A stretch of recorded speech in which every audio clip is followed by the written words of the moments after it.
Bonjour, deuxième capsule d'éveil des papillons. On parle de la rentrée, on se retrouve tout de suite.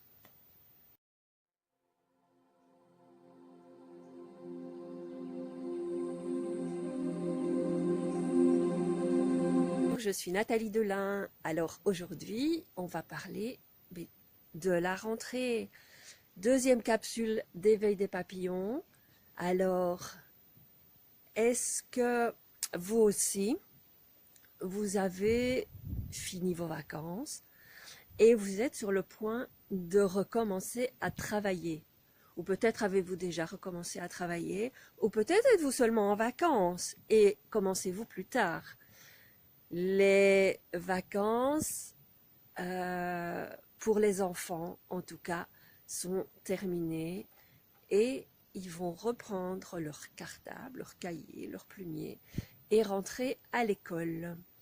Et comme je pense que chaque enfant, au moment de la rentrée scolaire, a plein de bonnes résolutions et vont penser à « je vais être plus attentif, je vais travailler mieux cette année, je vais mieux étudier, je serai plus sage » ou plein d'autres, voire pas du tout.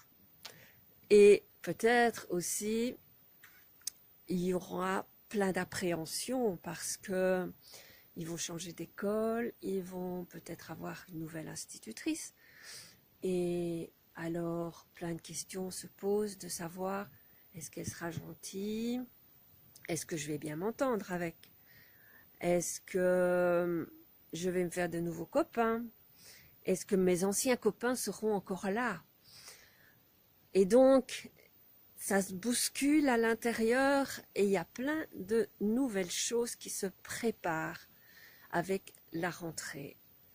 Et donc, pour nous, adultes, quelque part, la rentrée, c'est pareil. On a toujours un petit quelque chose qui est là.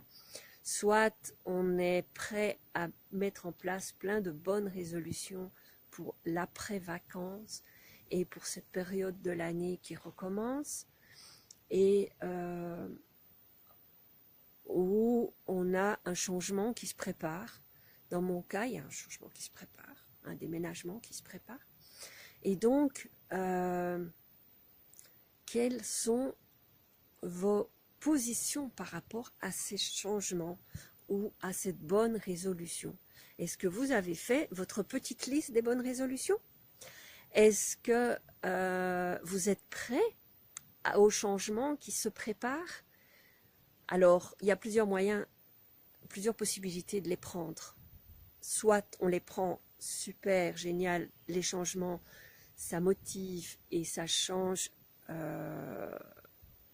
mais on aime le changement et on va continuer. Ou peut-être on n'aime pas le changement, on est triste, on est inquiet et on ne sait pas trop comment on va faire et comment on va réagir. Donc, chacun a sa manière d'appréhender les choses et d'appréhender ce qui se passe. Donc, les enfants, c'est pareil. Certains seront très inquiets de changer d'institutrice ou d'avoir un autre petit copain, ou leur petit copain de l'année passée ne les suit pas. Et ça les inquiète très fort de savoir comment ils seront tout seuls en classe. Et donc, chacun peut appréhender les choses différemment. Et c'est là qu'il est important de pouvoir se recentrer et garder le positif en vue et de dire, de toute façon, c'est un passage et quelque chose de mieux va m'arriver. Et donc, personnellement, je sais que mon déménagement sera important pour moi. Ça sera un gros changement, mais beaucoup d'avantages. Et donc, ok, ça va être un dur moment à passer parce que j'ai horreur de faire les caisses. Mais après, ce sera pour un positif. Ce sera pour un mieux. J'aurai moins de chemin pour aller travailler, j'aurai voilà, je serai dans un autre environnement et beaucoup de choses changeront. Mais c'est positif. Et donc, qu'est-ce qui peut aider aussi à voir ce positif? C'est, moi, ma phrase clé, c'est « tout arrive pour un mieux ». Et comment ça peut être encore mieux? Et donc, quand on a cette petite phrase dans la tête, pourquoi s'inquiéter puisque tout arrive pour un mieux? Alors voici, retrouvez-moi sur la page. Abonnez-vous à la chaîne pour ne rater aucune des petites vidéos qui vont suivre, toutes les petites capsules qui vont suivre. Et on se retrouve pour la prochaine.